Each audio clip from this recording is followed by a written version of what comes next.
To me, that's the definition of courage, of strength, of fortitude. No matter what the challenges are that you face in life, you just got to keep going. You have to keep moving. You will either get through it, defeat it, or succumb to it. But either way, you don't stop. You can't, because otherwise, what's the value of life then? I was having severe pain in my left abdomen. It was really bad. It started out just kind of a dull ache, but within a matter of a few days, it got pretty severe. They had me on IV antibiotics. And after the 4 days, I was feeling better, and they sent me home with an antibiotic regimen, pills to take for a while. The day after I took my last one, the pain came roaring back. And it was pretty severe. I couldn't stand up straight. It was really bad. And this was by mid-March. I ended up back in the emergency room again. And I was there for about 3 days. And they were talking about possibly cancer.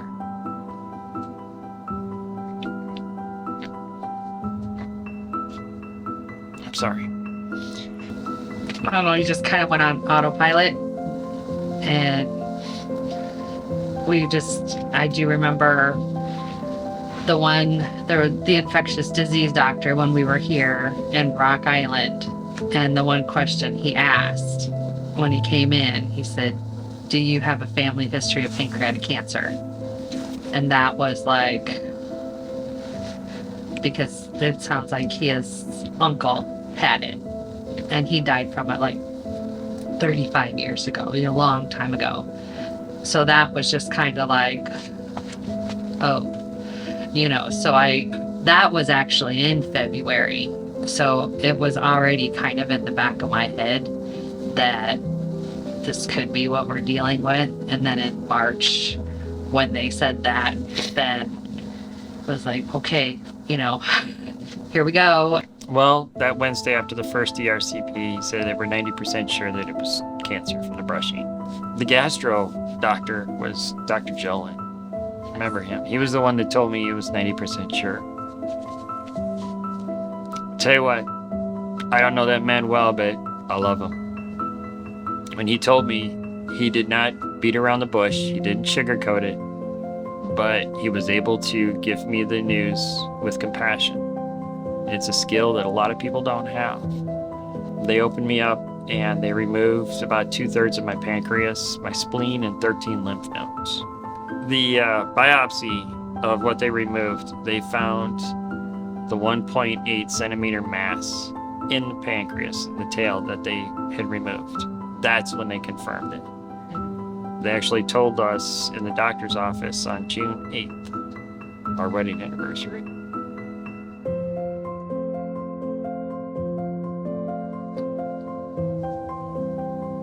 That's when we got confirmation.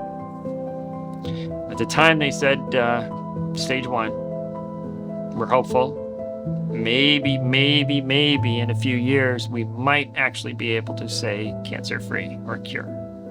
But we need to go through this first. When they handed me over to my current oncologist, Dr. Chandrika, she wanted another CT scan to get a layout of what things looked like at the time, more accurate. At that time, that scan showed a 1.9 centimeter lesion on my liver. She reclassified it as stage 4.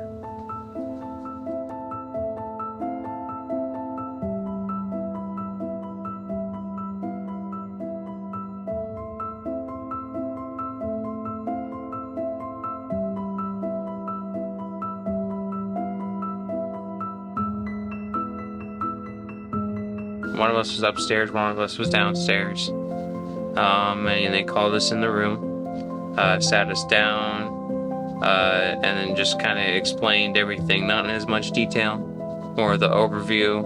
Like, they weren't certain until just very recently that this is what it was, and just explained all of it, and it was a lot. It kind of doesn't hit you till afterwards, so it was more of I was just blindsided. Never expected it. Never expected to hear it. Your father, he has stage 4 pancreatic cancer. First thing went to my mind. What? Like, it took a minute. I went back up to my room. I sat there and I'm thinking, wow, this is happening. Like, it wasn't one of those things where, like, I'm gonna start breaking down and crying, but it was like, oh my God, I gotta sit down for this for a minute. I do remember that I always watch disconnect dad from chemo. We wanted to make sure that this doesn't change who we are as a family. It's only a chapter, it's not our story. They still have their lives that they're growing up, they're still building their lives.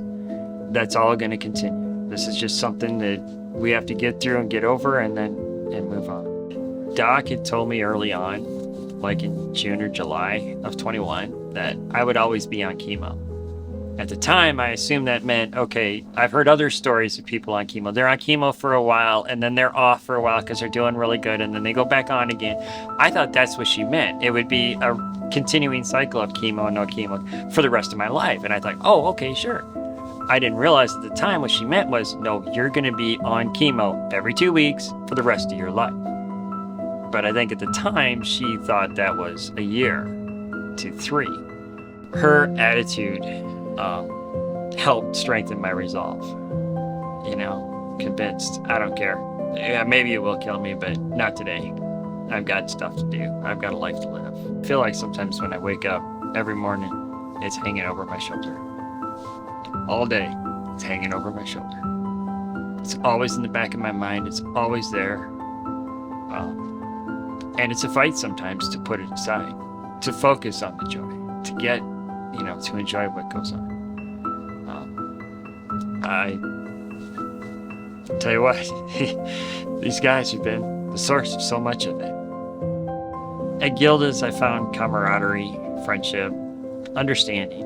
I mean, it's a good group of people, and I really I find I need to be around them, I think that's probably the biggest attraction for me with the Gilda's groups, is you're around people who've gone through or are going through the same thing. They understand.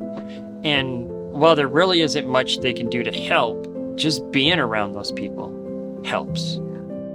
To me, that's the definition of courage, of strength, of fortitude. No matter what the challenges are that you face in life, you just got to keep going. You have to keep moving.